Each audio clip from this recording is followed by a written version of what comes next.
The world order was made in 1945 at the end of a war.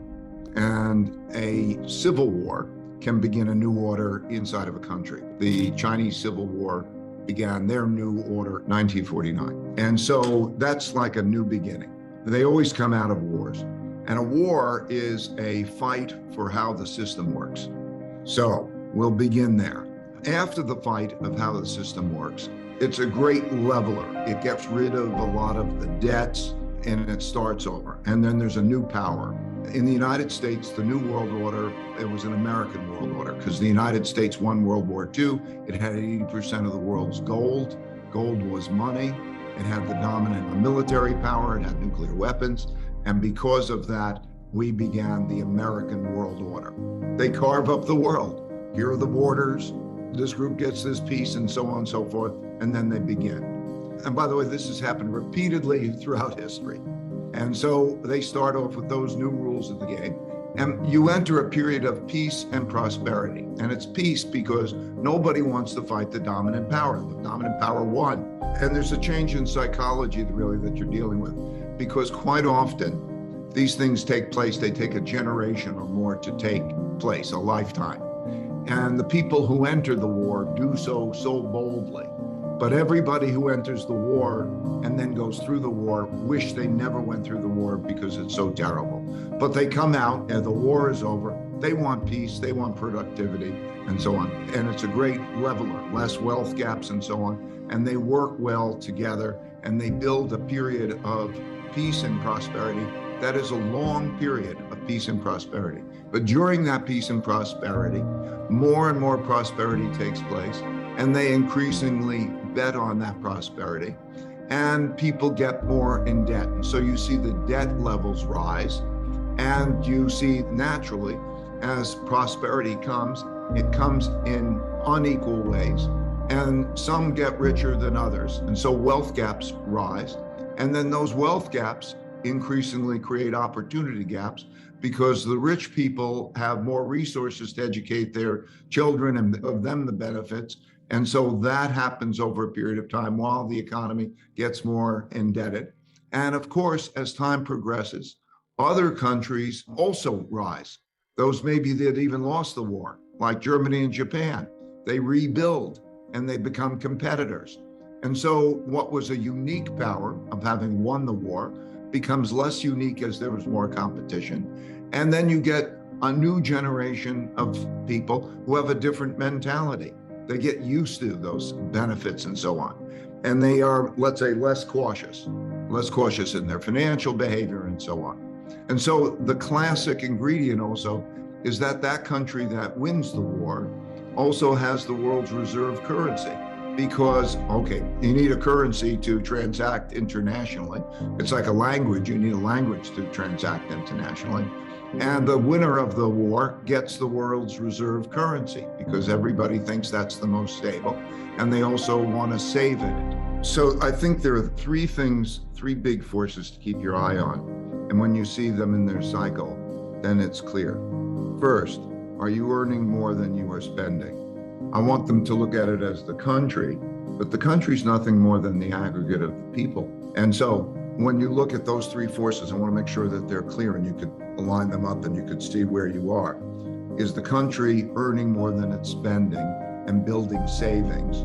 Or is it spending more than it is earning and creating debt? Because one man's debts are another man's assets. And when somebody is holding those assets and they're producing a lot more of that money in debt, money goes down in value as they produce it to produce that buying power. And then that gets people bad returns. It produces a higher amount of inflation. And then people get out of cash and bonds. And that produces rising interest rates while there's rising inflation. And that produces stagflation. So I want them to get the mechanics of that, because that's happening now. You could see it. This is not controversial. We are producing a lot of debt. We're spending a lot more than we're earning. And as a result, they're printing a lot of money. And the printing of a lot of money creates a lot of inflation. And with that inflation, cash is trash. You don't want to hold cash.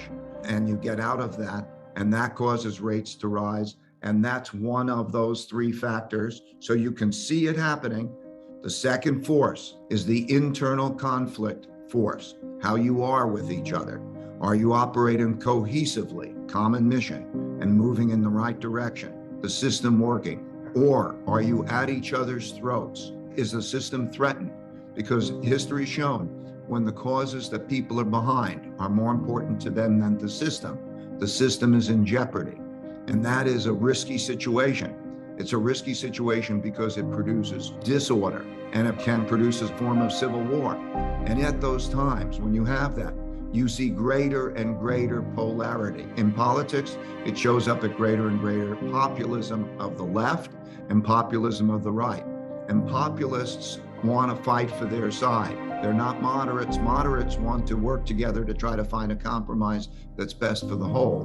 Populists appeal to their crowd by saying, I am fighting for you, and they will fight each other. And that fight can be at the threat of the system. So in history, for example, we saw 4 democracies in the 1930s choose to become dictatorships as one side fights to the other because they become so disorderly. And we have a system right now that you could see that it is possible in elections that neither side might accept losing.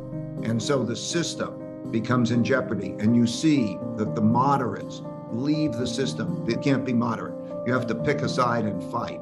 And so you see this in the French Revolution. There were moderates in the early part of it that recognizing that there were problems and wanting to work together. The moderates got guillotined.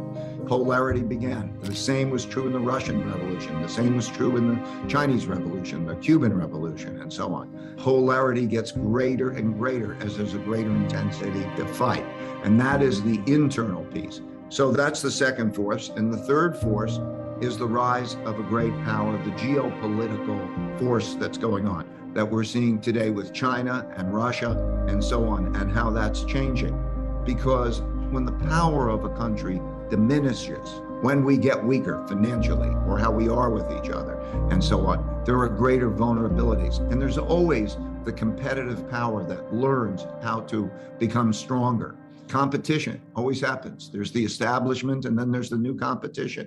And as they get stronger in all ways, militarily and commercially and so on. And that's the dynamic that we're seeing. The events that happened in the Ukraine, and that is bringing all this development internationally up at a little bit quicker pace. It's the same dynamic. There are two sides and there'll be neutral countries, just like in the war. There was the Allies and the Axis powers, and then there are neutral countries. And so that part is developing. The U.S. conflict part is probably progressing a little bit quicker. On the world order, the developments in the Ukraine, maybe I should put those in perspective. There is a very close relationship, a common objective of the Russians and the Chinese. So there is a competition in the world, and there's a dominant world power which is perceived as being overly controlling. And there are 5 types of wars. There's a trade war, there's a technology war, there's a geopolitical influence war, there is a capital war, and then there's a military shooting war. And we are in the first 4 of those wars in this competition. With China, we are in a shooting war of sorts with Russia and the Ukraine. We're providing arms, and so they're shooting. And so there's a military war going on, and we're in it in our way. So we're at those particular spots. And the capital war is sanctions. We hear the notion of sanctions. And what that means is they're economic. And the way they work is to shut off, to produce economic pain by either not letting them get at their money or not letting them get to goods that they can import. And these have happened through time. In Japan, that was what set us up for the bombing of Pearl Harbor, because the United States cut off Japan's oil supply, was in the process of doing that, and also confiscated its bonds, much the same way as happening now. And that put them into a corner that led them to bomb Pearl Harbor, and then we went to a military war. So that's where we are now. And that also is risky because it threatens the value of the dollar.